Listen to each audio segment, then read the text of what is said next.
신앙 고백드리겠습니다. 나는 전능하신 아버지 하나님 천지의 창조주를 믿습니다.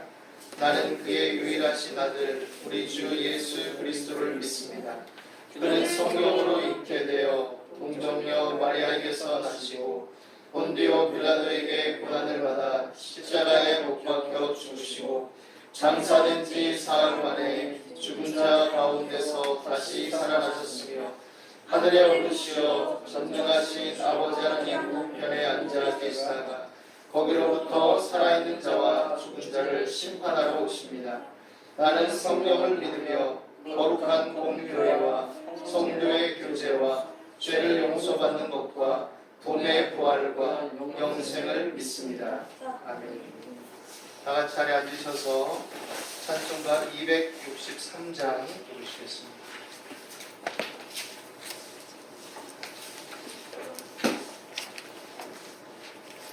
263장입니다. 이 세상 엄하고 나를 용약하나 늘 기도 힘쓰면 큰 권능 얻겠네.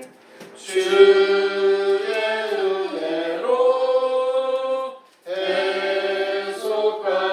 해속받아서 피와 같이 붉은 죄는 같이 이겠네.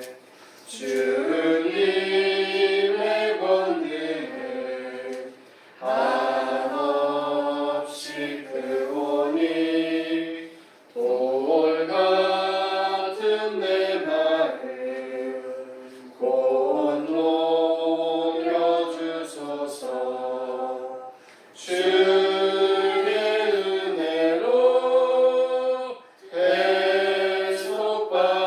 해속받아서 피와 같이 붉은 죄는 같이 이겠네. 내 마음이 약하여 늘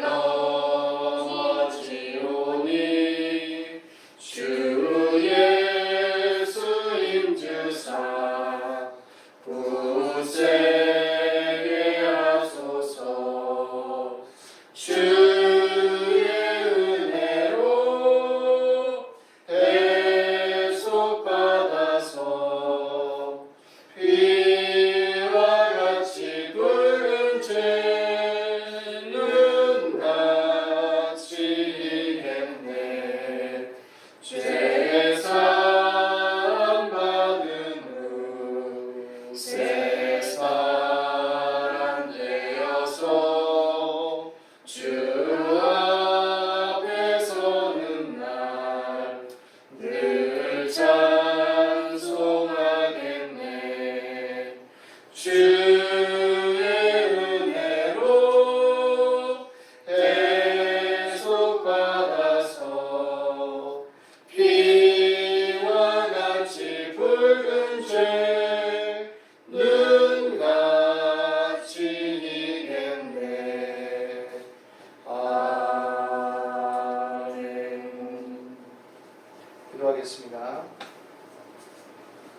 사랑과 은혜가 풍성하신 하나님, 오늘도 하나님의 크신 은혜와 사랑 안에서 우리가 예수 그리스도의 십자가의 은혜를 힘입어 함께 연합하여 예배할 수 있도록 인도하심을 감사합니다. 각 처소에서 예배하며 하나님의 은혜를 사모하는 자들 가운데 성령으로 함께 하시고 교통하시며 성도들이 주의 진리의 말씀으로 하나 되어서 처한 모든 여건과 상황과 현실 속에서 믿음의 걸음을 걸어나가기에 부족함이 없도록 인도하여 주실 것을 믿습니다. 우리 모든 지난 생활과 삶 가운데 지치고 고단한 마음들을 위로하여 주시옵시고 또 삶에 다가오는 여러 문제들 속에서 마음이 낙심되거나 뒤로 물러가지 않게 도와주시고 하나님의 말씀을 붙들고 살아계신 하나님을 신뢰하며 날마다 믿음으로 전진해 나가기에 부족함이 없도록 인도하여 주옵소서. 하나님의 말씀을 사모합니다. 이제도 주의 말씀 가운데 교통하시고 오늘 우리가 주의 말씀으로 함께 연합할 때 성령의 나타남과 능력으로 말미암아 하나님의 말씀이 확실히 증거될 수 있도록 인도하여 주옵소서. 우리가 모일 때마다 이 나라 민족을 위해서 기도합니다. 이 나라 정치, 경제, 사회문화, 국방, 교육, 각계각층이 안정되게 하시고 공의와 질서와 법도와 윤리와 도덕이 회복되어 비치며 공직기강이 안정되고 민생 치안이 안정적으로 유지되어질 수 있게 도와주옵소서. 믿음의 자녀들이 사회 일각에서 맡은 본분을 잘 감당하게 도와주셔서 하나님 이 세상에서도 주의 자녀로서 합당한 믿음의 삶을 열심히 살아냄으로써 참된 예배자들이 될 수 있도록 도와주시옵소서. 아버지 하나님, 작금의 교회 현실 속에 여러 문제와 어려움들이 있음을 주께서 아시오니 우리의 회개에 합당한 믿음이 되게 도와주시고 복음의 본질 해석에 도와주시고 그릇된 욕심과 야망으로 흔들리지 않게 하시고 세속적 쾌락을 멀리하며 하나님을 더욱 경외하며 전진해 나갈 수 있도록 우리의 마음과 생각을 다스려 주시옵소서. 하나님 아버지, 국내의 정세와 모든 외교적인 현안 문제들 가운데 개입하시고 역사의 주관자 되신 하나님께서 이 나라 민족을 불쌍히 여겨주셔서 외교적인 현안 문제들을 하나님의 섭리 안에서 잘 감당해 나가게 도와주시고 이 나라 민족을 지켜 보호하여 주시고 긍휼히 여겨 주시옵소서. 모든 성도들이 평안하고 단정한 가운데 주를 섬기며 생활해 나가게 도와주시옵시고 오늘도 주를 예배하는 모든 심령들 가운데 하나님 함께해 주시옵소서. 이 땅에 자라나는 믿음의 자녀들이 또 어린 자녀들이 하나님을 경외하며 복음의 도에 굳건하게 서서 나갈 수 있도록 하나님 신앙이 잘 전수되어지게 도와주시옵시고 또 여러 가지 이념적인 갈등과 현안 문제들 속에서 올바른 분별과 가치 기준을 형성할 수 있도록 인도하여 주옵소서. 오늘도 하나님의 말씀 가운데 함께 하심을 믿습니다. 감사와 찬송을 드리며 예수 그리스도 이름으로 기도드리옵나이다. 하나님 말씀 보시겠습니다. 오늘 우리가 함께 나눌 말씀은 구약성경 잠언서 19장 1절에서 3절입니다. 3절. 구약성경 931페이지 잠언서 19장 1절에서 3절까지 보겠습니다.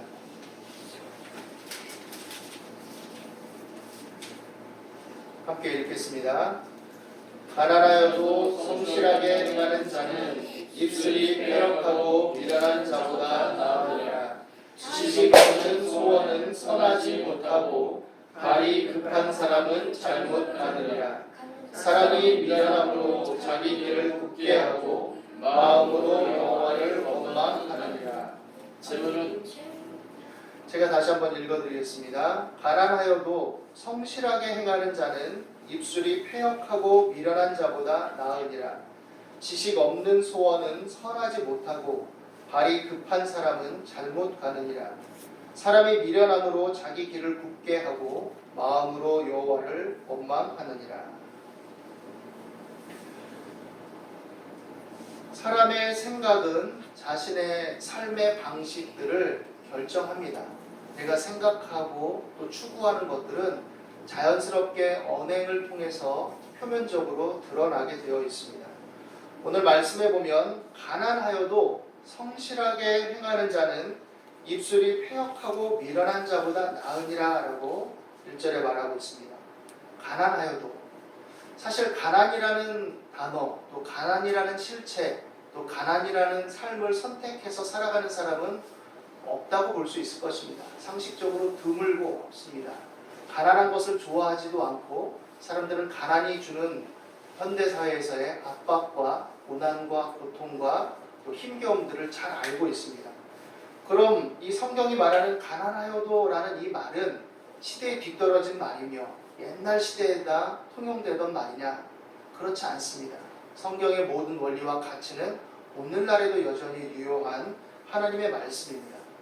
가난하여도 성실하게 행하라는 말은 가난을 권장하는 말도 아니고 가난을 옹호하는 말도 아닙니다. 가난이 괜찮아, 가난할 수 있으면 가난해, 이렇게 하는 말이 아니죠. 그건 뭐냐? 여기에서 하나님 안에서의 가치, 무엇이 더 중요하냐라는 것을 물어보는 기준에 대한 질문을 던지는 겁니다. 설사 가난하다 할지라도, 너희들이 가난에 처하게 된다 할지라도, 너희들이 어떤 선택과 결정을 내리고 어떤 길을 걸으며 어떤 삶을 추구하다가 가난을 맞이할 수밖에 없게 된다 할지라도 그래도 가난을 선택하는 것이 옳다라고 말하고 있는 것이죠. 그럼 뭐냐 그 기준은? 가치는 뭐냐? 하나님 안에서 성실하게 행할 때입니다.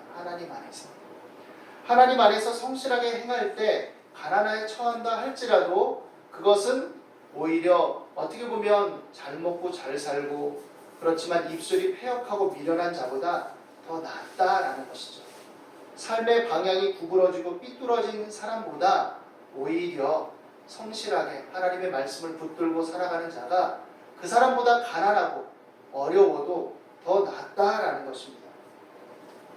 또한 지식 없는 소원은 선하지 못하고 발이 급한 사람은 잘못 가느니라 라고 말합니다. 소원은 사람이 가지고 있는 일종의 욕구, 욕망을 말합니다.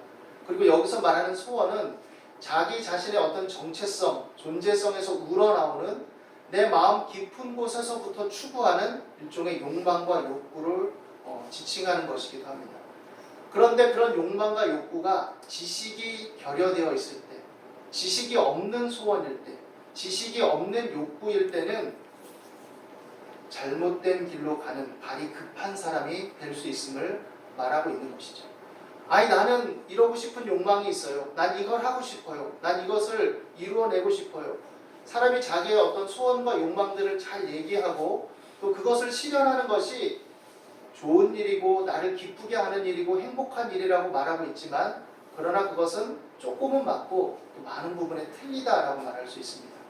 거기에 진정한 의미와 가치를 판단하고 생각하는 지식이 없다면 지식으로 말미암은 가치 기준과 판단력이 상실되는 소원이고 욕망이라면 그것은 오히려 나를 파괴하고 잘못된 길로 이끄는 욕망일 수도 있는 것이죠. 그런 사람의 특징은 발이 급합니다. 왜냐하면 나를 반대하고 나를 가로막는 환경과 상황과 사람에 대해서 저항하고 또 그것을 피하기 위해서 자신의 욕망과 욕구대로 빨리 일을 이루려고 합니다. 그것을 빨리 하려고 해요. 그러면 기본적으로는 발이 급하게 되는 거죠. 급하게. 그리고 내가 욕구가 팽배해 있으니까 참지 못하고 기다리지 못하는 겁니다. 그러면 어떤 결과를 가져오냐? 잘못된 길로 가는 겁니다. 잘못된 길. 성경에 보면 부자와 나사로 이야기가 나옵니다. 신약 성경에. 예수님께서 말씀하셨던 이야기 중에 부자와 나사로 이야기가 있죠. 이 부자는 자색 옷을 입었습니다. 오늘날로 말하면 아주 명품 옷을 입은 거예요. 그리고 날마다 호화롭게 잔치를 벌였습니다. 자기 혼자 먹으려고 잔치를 벌였을까요? 아니에요. 어떻게 보면 이 부자는 친구들도 많고 또 다른 사람들과 어떻게 보면 나눠 먹을 줄 아는 사람인 것 같기도 합니다. 날마다 잔치를 벌여서 자기 친구들을 초대하고 함께할 사람들을 초대하는 거죠. 그래서 그 앞에 오늘날 현대적인 시각으로 본다면 고급 승용차들이 막 주차장에 주차가 돼 있고 많은 사람들이 교양과 품위를 갖추고 하하거리면서 내려서 오늘도 초대해줘서 반가워. 이건 너를 위한 선물이야. 이러면서 꽃도 주고 선물도 주고 이건 내가 가져온 샴페인이야. 이러고 막 건네주고 이러면서 들어왔을 수도 있을 거예요. 친구도 많고 함께 즐길 사람도 많고 나만 먹으려는 것이 아니라 내 친구들과 더불어 먹으려는 사람. 그런데 굉장히 대비되는 한 인물이 이 부자의 대문 앞에 등장합니다. 나사로라는 사람인데 이 사람은 뭐냐? 거지라고 말합니다. 거지를 좋아할 사람이 누가 있어요? 거지의 어떤 인격을 비하하려는 것이 아니라 거지가 처한 삶의 운명에 떨어지고 싶은 사람은 아무도 없습니다. 그런데 그 이유와 원인은 우리는 알지 못하지만 이 나사로는 거지라고 예수님이 얘기하셨습니다. 이 거지가 부자의 대문 앞에 누워 있는데 몸이 막 종기도 나고 부르트고 그래서 얼마나 그게 골마 터졌는지 길에 다니는 막 개들이 와가지고 그 헌대를 핥아먹을 정도로 비참한 운명에 처해 있던 사람이죠. 그런데 생명이 살아있으니까 스스로 죽음을 선택할 수는 없잖아요. 뭘 먹어야 되겠죠. 그래서 부자의 대문 앞에 있는 쓰레기통을 뒤져서 음식 찌꺼기들을 호화롭게 잔치를 벌이고 버린 그 음식들을 허겁지겁 먹었을 것입니다. 부자가 이 거지의 존재를 알았을 거예요. 왜냐하면 대문 앞에 늘 누워 있으니까. 어떻게 보면 인정 많은 사람일지도 모릅니다. 내버려 뒀잖아요. 그죠? 냄새도 나고 꼴 보기 싫은데 꺼져 이러지 않고 그냥 있었어요. 어쨌든 간에. 그리고 자기 대문 앞에 쓰레기들이 왔는데 부자니까 멀쩡한 것들도 많이 버렸을 거예요. 아유 남았네. 또 사면 되지. 거지는 그것도 감지덕지하고 먹었죠.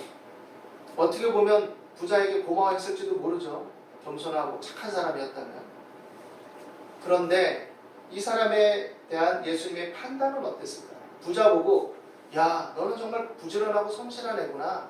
열심히 일을 해서 이렇게 너의 부를 증대하고 잘 먹고 잘 살고 또 너와 같은 부류들을 초대해서 함께 다른 사람들과 유대하고 또 함께 나눌 줄도 알고 훌륭한 사람이야. 이렇게 말한 게 아니죠.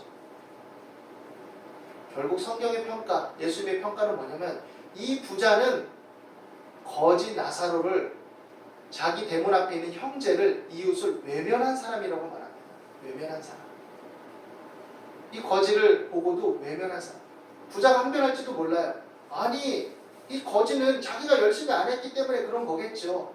아니면 뭔가 무슨 죄가 있든지 잘못이 있으니까 하나님께 저주를 받아서 그런 비참한 삶이 되겠죠. 하나님이 사랑하고 복준 사람이라면 어떻게 그런 삶을 살 수 있습니까? 라고 항변할 수 있을지도 몰라요. 그런데 예수님은 그렇게 얘기하잖아요. 오히려 이 두 사람의 최후가 어떻게 갈리느냐? 이 부자는 저 음부에 떨어져서 물 한 방울도 못 먹어서 손가락 끝에 찍어서 내 혀끝을 좀 서늘하게 해주십시오 라고 말하는 신세가 되고, 거지였던 나사로는 믿음의 조상 아브라함의 품에 안겨서 낙원에 있게 되고 하나님 나라의 회복과 완성을 기다리는 그런 사람이 되죠. 왜 그럴까? 우리는 사람을 너무 쉽게도 평가하죠. 조금 볼품없고 외모가 초라하면 저 사람은 별 볼 일 없는 사람, 친구하기 싫은 사람 이렇게 말할 수 있을지 모르지만 예수님은 하나님 안에서 그 사람의 존재 그 자체를 바라보신다는 것을 우리는 기억해야 됩니다. 그리고 그 존재 자체 안에 있는 믿음의 정체성과 그 사람의 신분을 영혼으로 연결시켜 주시는 분이에요. 그래서 이 땅에서 조금 잘 먹고 잘 살고 조금 못 살고 이게 중요한 게 아니에요. 하나님 안에서. 물론 우리에겐 중요하죠. 그래서 우리는 또 성실하게 일하고 노력을 해야 되겠죠.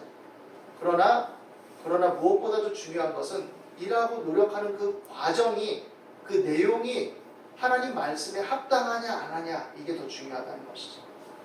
그래서 그렇게 합당하게 살기 위해서 애쓰고 힘썼지만 시대적인 상황, 현실적인 상황, 나의 어떤 한계, 내가 태어난 어떤 삶의 구조, 이런 것들이 어렵고 힘들어서 가난에 처하게 된다 할지라도 하나님은 그 가난이 너는 부족한 사람이야, 너는 어리석은 사람이야, 너는 노력을 더 하지 않았어 라고 비방하고 판단하시는 것이 아니라 잘하였다, 수고했다, 애썼다 라고 위로하시고 격려하신다는 것이죠. 그리고 네 안에 있는 그 믿음, 그리고 그렇게 어렵고 힘겨운 상황 속에서도 하나님을 경외하며 그 마음을 지킨 그 믿음, 그것을 내가 인정한다. 그래서 영원한 상급으로 이끌어 주신다는 것이죠. 또 다른 부자가 나옵니다. 성경에 보면. 또 다른 부자는 어떤 부자냐? 정말 표면적으로 우리가 이해해 주지 않아도 그냥 말 그대로 열심히 노력한 사람이었던 것 같아요. 밭에 소출이 가득했습니다. 굉장히 열심히 일한 사람이겠죠. 자기 하인들도 부렸겠지만 자기도 눈코 뜰 새 없이 이것들을 체크하고 점검하고 해서, 그래서 얼마나 많이 소출을 거뒀는지 지금도 창고에 쌓아놨는데 부족해요. 그래서 더 크게, 더 많이, 그래서 많이 비축하기를 원했어요. 그리고 그렇게 성실하게 자기 나름대로 부지런하게 일한 대가를 통해서 자기 남은 여생을 여유롭게 살기를 원했습니다. 여러 해 동안 쓸모없는 내가 많이 쌓아놨으니 이제 좀 쉬자. 편안히 쉬고 먹고 마시자. 그런데 주님이 들려주신 이야기 속에서 하나님은 이 부자에 대해 뭐라고 얘기하시느냐? 어리석은 자요. 어리석은 자라고 말합니다. 어리석은 자. 오늘 밤에 네 영혼을 도로 찾으면 네가 그렇게 쌓아놓은 게 누구 것이 될까? 네가 죽을 때 가져갈 수 있냐? 이렇게 얘기하는 것이죠. 이 말은 이 세상에서 부지런하게 열심히 일하지 말라 이런 뜻이 아니에요. 내용과 의미를, 가치 기준을 모르고 헛된 열심으로 삼는 것은 오히려 어리석고 미련한 짓이다라는 것이죠. 그 사람은 그 당시 시대적인 상황에서 봤을 때 가난하고 힘들고 어려운 이웃들, 같은 유대인들이 곳곳에 있음에도 불구하고 자기만 잘 먹고 잘 살면 된다고 생각했던 사람이에요. 그러니까 하나님의 백성으로서 이웃을 생각하지 않은 겁니다. 저 형제도 하나님의 형상대로 지음받은 나의 동족인데, 나의 이웃인데, 나의 형제인데. 신명기 15장에 보면 뭐라고 되어 있느냐? 너희 중에 가난한 자들이 많다. 그러니까 빚을 좀 탕감해줘라. 그래서 이스라엘의 법으로 그것을 정했어요. 그래서 빚 탕감을 해주고 안식년을 정하고 희년을 정해서 그리고 다시금 새롭게 회복할 수 있도록 도와주고 서구 사회에서 복지 체계 이런 것들을 조금씩 받아들여서 적용을 하고 있죠. 오늘날 교회가 이런 정신과 기준을 회복하지 않으면 세상의 세속적인 정치 제도와 구조보다 못한 게 돼버릴 수도 있다는 것을 우리는 깊이 생각해야 됩니다. 사실은 그냥 예수천당 불신족 맞는 말이지만 이것만 되뇌인다고 끝이 아니에요. 예수님을 믿는 믿음의 삶의 가치와 기준을 따라서 살아갈 때 그것이 믿음이지, 말로만 예수님 믿으면 구원받아요 끝 그러놓고 자기 하고 싶은 대로 살고 자기 하고 싶은 대로 추구하고 그래서 좀 잘 먹고 잘 살면 하나님이 복 주신 거예요 라고 간편하게 얘기해버리면 그것은 자기의 죄와 허물을 가리는 결과를 가져오는 겁니다.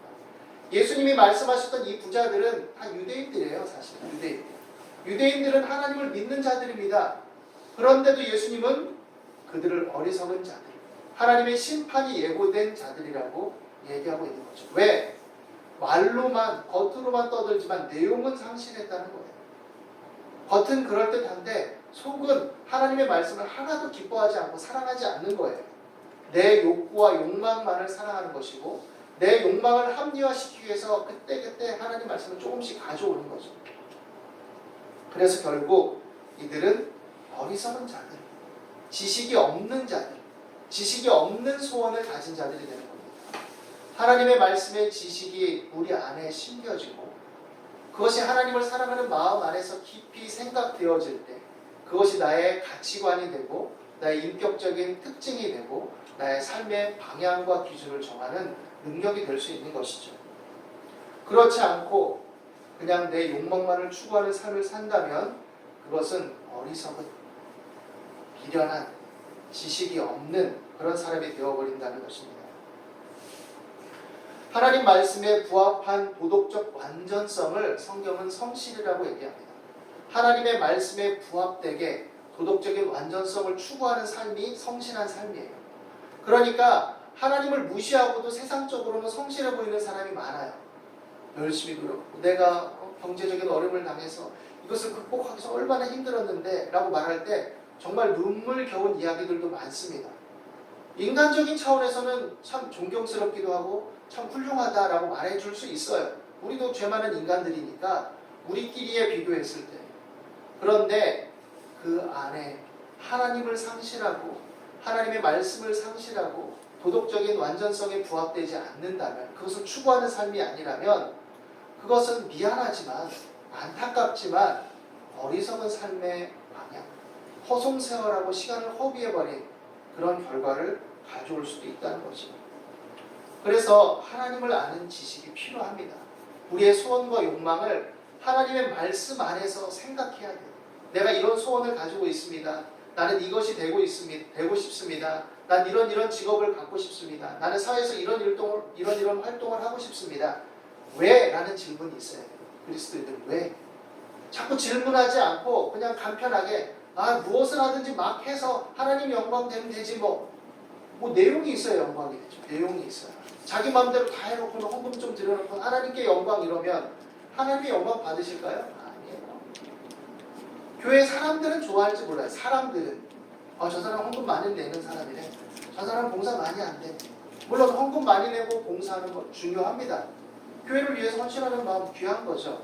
그런데 하나님의 기준은 조금 더 달라요. 그것이 어떻게 번 돈이냐, 어떤 마음으로 드린 돈이냐, 정말 자신의 어떤 삶을 하나님 뜻에 합당하게 건강하게 살아가는 과정 속에서 드린 돈이냐, 아니면 임금을 제때 주지 않고 노동력을 착취해가면서 내 배만 불리면서 하나님께 헌금 많이 해놓고는 내가 인정받고 자랑하기 위한 것이냐, 하나님 그 내용을 다 보신다는 얘기죠. 사람은 속일 수 있지만 하나님은 속일 수 없다는 것입니다. 그래서 선함의 기준, 선함의 가치, 선함의 지식이 없으면 욕망에 사로잡히게 되고 욕망을 합리화시키게 되고 하나님을 빙자하게 되는 것이죠. 구약 성경에도 이런 이야기들이 많이 있습니다. 그래서 어느 정도였냐면 하나님 앞에 제사 드리기 위해서 먼 나라에서 재물을 수입까지 해요. 좋은 걸로, 좋은 상품으로. 돈을 많이 썼겠죠. 그래가지고 막 제물을 드립니다. 아, 하나님 덕분에 이번 두로 지방과의 무역이 잘 됐습니다. 그래가지고 내가 또 별장을 하나 짓게 됐네요. 상하 침대를 하나 더 들여놨습니다. 다 하나님 은혜입니다. 근데 하나님의 선지자를 통해서 뭐라고 말씀하시느냐? 너 제사 지내지 마. 너 성전에 나오지 마. 성전 땅을 밟는 것조차도 역겨워. 기도하지 마. 기도하지 말고 똑바로나 살아. 이렇게 얘기하시죠. 똑바로나 살아라. 하나님 들먹거리지 마. 창피하다 내가. 내가 니네 아버지냐? 내가 창피해. 똑바로나 살아. 성전에 안 나와도 되니까 똑바로나 살아. 성전에 나오지 말라는 얘기가 아니에요. 예배드리지 말라는 얘기가 아닙니다. 그렇게 살 바에는 와서 제사 드릴 필요 없다는 거예요. 내가 제물 드릴 때 그 제물을 내가 먹냐? 내가 받냐? 너네들의 유익을 위해서, 너네들끼리 나누게 하기 위해서 위한 거지. 너네 사는 거나 똑바로나 살아. 기도할 필요도 없어. 기도하면 뭐해? 그대로 살지도 않는데. 이렇게 말씀하시는 거죠. 그럼에도 불구하고 선지자들이 그것을 지적할 때 사람들이 뭐라고 그랬냐면, 아니 선지자님 우리를 무시하는 겁니까? 우리가 얼마나 열심히 제사 드리는 줄 알아요?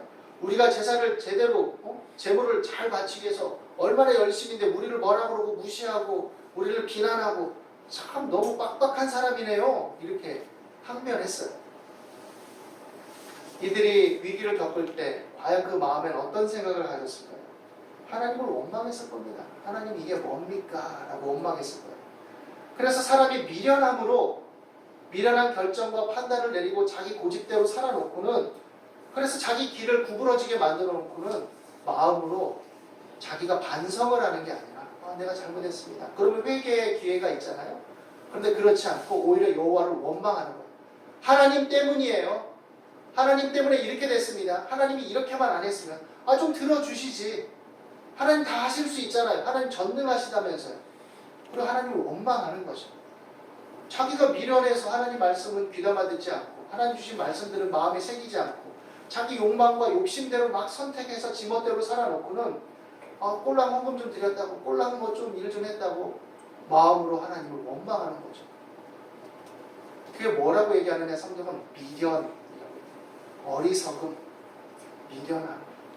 공부를 많이 하고 박사가 돼도 어리석고 미련할 수 있습니다. 수학 문제를 잘 풀고 Y에 나오는 지식을 다 외워도 미련한 사람이 될 수 있어요. 하나님을 마음으로부터 사랑하고 진실한 믿음의 삶을 추구하지 않으면 이런 사람이 될 수 있다는 거죠. 그래서 우리에게 요구하는 건 뭐냐? 너의 마음을 살피라는 거야. 너의 마음. 네가 진짜 원하는 게 뭐지? 네 마음이 뭐지? 하나님에 대해서 네가 어떤 생각을 품고 있지? 하나님의 말씀에 대해서 네가 어떤 생각을 품고 있지? 어떤 반응을 보이고 있지? 그래서 잘못이고 내가 부족하고 내가 하나님 말씀을 정말 사랑하지 않으면 그것을 인정하면 돼요. 그러면 회개의 기회가 있습니다. 꼭 회개할 수 있어요. 하나님 잘못했어요. 하나님 제가 왜 그런지 모르겠네요. 하나님 말씀이 기쁘지 않네요. 하나님 말씀대로 사는 게 머리로는 그렇다고 옳다고 생각해 놓고는 살려고 하다 보니까 되게 거부가 되네요. 때로는 짜증이 나고 신경질이 나네요. 그걸 기도하는 거예요. 하나님 잘못했습니다. 용서해 주세요. 내가 지금 상태가 안 좋아요. 그러면 하나님이 니까지 거 필요 없어 이런 게 아니라 네 마음 알아. 너 연약함 알아. 라고 다독이고 위로해 주시고 용서해 주시고 힘을 주시는 거죠. 그런데 자기를 속이는 거죠. 그런 게 어딨어. 나는 그래도 열심히 했는데 내 나름대로 참았는데 근데 하나님이 잘못된 거야. 다른 사람이 문제야. 이렇게 말하기 시작하면 회개할 기회도 없고 마음이 더 점점 단단해지고 강팍하고 교만해지는 거죠. 우리의 마음의 생각을 잘 다스릴 수 있게 되기를 바랍니다. 복 있는 사람은 하나님의 말씀을 통해서 자기 마음을 다스리고 하나님의 말씀을 귀하게 여기고 생각하는 사람이에요. 그래서 말씀을 늘 주야로 묵상한다는 것은 무엇을 선택하고 판단하고 행하고 말할 때 하나님의 말씀을 통해서 그것들을 평가하고 생각해 보는 거예요. 그런 사람은 복 있는 사람이라고 얘기합니다. 그리고 그런 생각과 삶의 방식들이 계속 되풀이될 때 그것이 견고해지고 튼튼해져서 사도 바울이 말한 연단된 지식에 이르게 되는 거예요. 연단된 지식, 통합된 지식, 아는 것과 믿는 것과 행하는 것이 하나로 연합된 지식. 그런 삶이 우리에게 요구되어지는 것이고, 그러기 위해서 우리 마음과 생각을 다스려야 됩니다. 우리의 삶의 가치 기준과 삶의 정체성을 잘 생각할 수 있게 되기를 바랍니다. 그리고 우리의 나갈 바를 생각하면서 우리의 생각과 삶의 방식 속에 하나님의 은혜와 사랑에 대한 인정과 믿음의 고백들이 늘 풍성하게 되기를 예수님의 이름으로 축원합니다. 기도하겠습니다. 하나님 아버지, 우린 연약하고 부족합니다. 때때로 머리로는 하나님의 은혜를 안다고 하고 하나님의 말씀을 인정하지만 우리 마음 깊은 곳으로부터 때때로 거부하고 또 그것을 따르기를 싫어하고 또 미련하게 행할 때가 있습니다. 우리의 죄와 허물을 용서하여 주시고 회개에 합당한 믿음으로 발돋움하게 도와주시고 하나님의 성령의 소욕과 인도하심을 따라서 항상 하나님의 말씀을 죄로 묵상하며 믿음의 삶을 살아가게 부족함이 없도록 인도하여 주옵소서. 하나님 안에서의 가치와 존재를 온전하게 회복하며 그 안에서 믿음의 소망을 가지고 담대하게 살아가며 또 사랑으로 열매 맺게 도와주시옵소서. 오늘도 함께 하심을 감사합니다. 예수님의 이름으로 기도드리옵나이다.